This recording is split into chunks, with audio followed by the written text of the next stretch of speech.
As President Abraham Lincoln slumped over in his seat at Ford's Theater, John Wilkes Booth clambered over the edge of the luxury box Lincoln and his party were sitting in. Booth's boot caught on a banner and he landed awkwardly on the stage, breaking his leg. He shouted, "Sic semper tyrannis," and limped off into the night. The story of the Lincoln assassination is well known. On April 14, 1865, a Washington policeman, assigned to guard Lincoln's box, wandered off from his post. John Wilkes Booth, having learned earlier in the day that Lincoln would be at Ford's Theater, slipped into Lincoln's unguarded box and shot him in the back of the head. Lincoln and Booth are both well known, but the policeman, a man named John Frederick Parker, is the most intriguing. Lincoln had been assigned 4 bodyguards in November of 1864. They were drawn from Washington, D.C.'s police force. His bodyguard this fateful night was Parker. Parker had been brought before the police board several times, on charges ranging from conduct unbecoming of an officer to visiting a brothel. Clearly, some sort of organized full-time security force would be necessary to protect the president. After Lincoln's death, a congressional committee investigated the assassination intensely but made no recommendations. Before the Secret Service assumed full-time presidential protection in 1902, 3 successful assassination attempts were made on presidents as a result of inadequate protection. Lincoln in 1865, Garfield in 1881, and McKinley in 1901. After 1902, 19 attempts on the lives of presidents were made, only one of which was successful, Kennedy in 1963. However, the Secret Service's mission wasn't always to protect the president. It was created on July 5, 1865, with the purpose of combating counterfeiting. The Secret Service demanded much from its men. They were required to be on call 24 hours a day and ready to rush to any location at any time. There were no days off, and any vacation time was unpaid.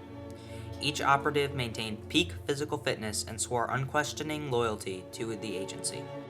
In 1867, Congress expanded the agency's mission to include detecting persons perpetrating frauds against the government. This appropriation resulted in investigations against mail robbers, land fraud perpetrators, moonshiners, and the Ku Klux Klan. Just as the KKK was strengthening, the Secret Service brought Klan activities to a virtual halt. The Secret Service had its roots in investigative work, and succeeded at their job because of their elite attitude.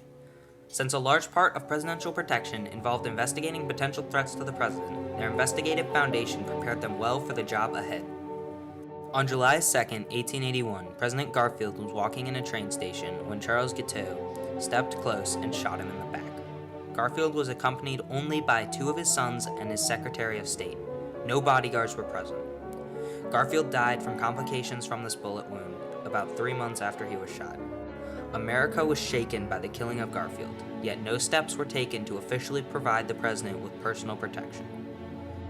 In 1894, the Secret Service took on the role of an informal, part-time protection of President Cleveland. According to the Commission on the Kennedy assassination, this was because the number of threatening letters to the president had increased markedly, and Mrs. Cleveland persuaded the president to increase the number of White House policemen. The report also states that the Secret Service's early work in assisting in protecting the president was an unofficial stopgap response to a need for a trained organization with investigative capabilities to perform this task. In 1894, while investigating a plot by a group of gamblers in Colorado to assassinate President Cleveland, the Secret Service assigned a small detail of operatives to the White House to help protect him. These initially informal and part-time arrangements eventually led to the organization of permanent, systematic protection for the president and his family.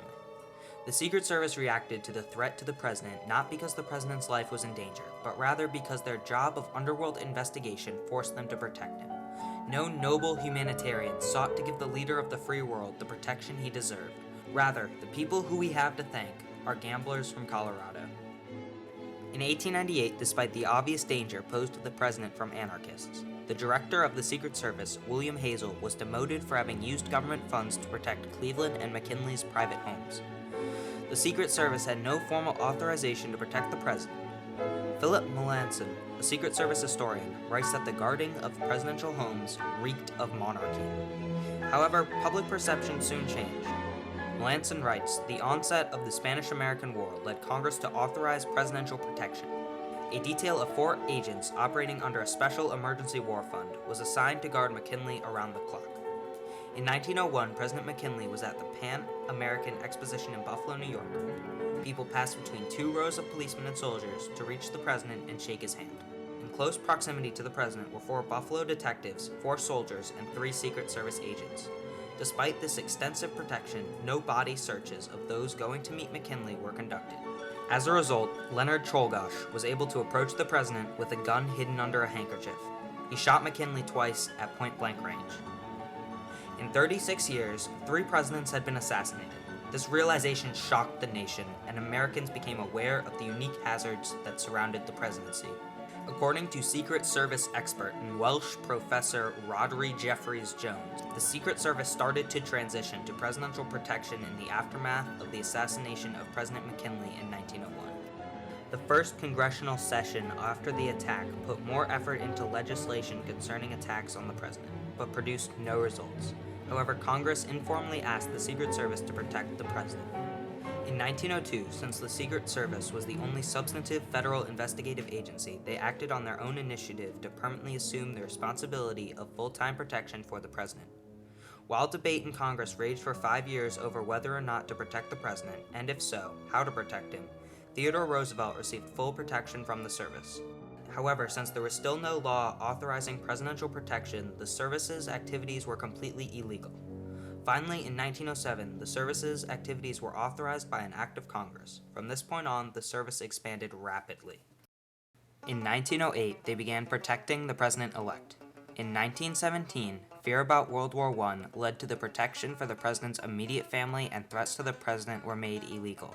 In 1922, the White House police force was created. In 1940, the Protective Research Section was established to deal with the huge number of threats to President Franklin Roosevelt. In 1950, an attack on President Truman led Congress to permanently authorize protection of the president, his immediate family, the president-elect, and the vice president, whereas before 1950, the mandate had to be renewed annually. However, the Secret Service wasn't fully prepared for their rapidly increasing responsibilities. From Dallas, Texas, the flash, apparently official, President Kennedy died at 1 p.m. Central Standard Time, 2 o'clock Eastern Standard Time, some 38 minutes ago. The service was slammed for the apparent ease with which Kennedy was assassinated.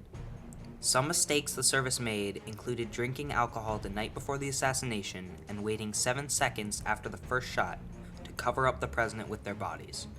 After the multitude of commissions revealed how terribly the service had failed, many reforms were put in place.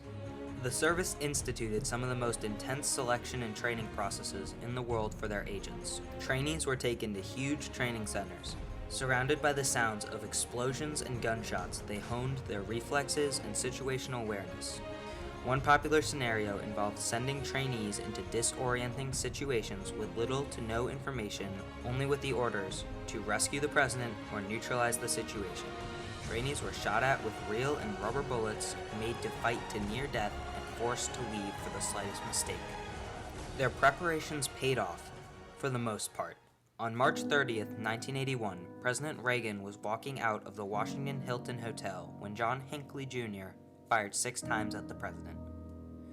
The first and second shots hit bystanders.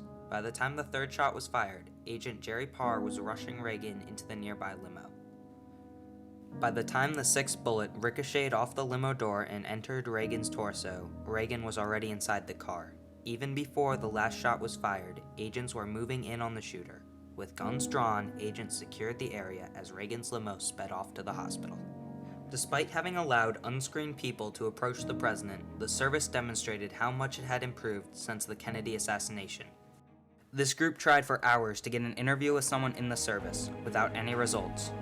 When speaking with a dispatcher at their national headquarters, he told us, "We may not be able to answer some of your questions because presidential protection is very sacred to us."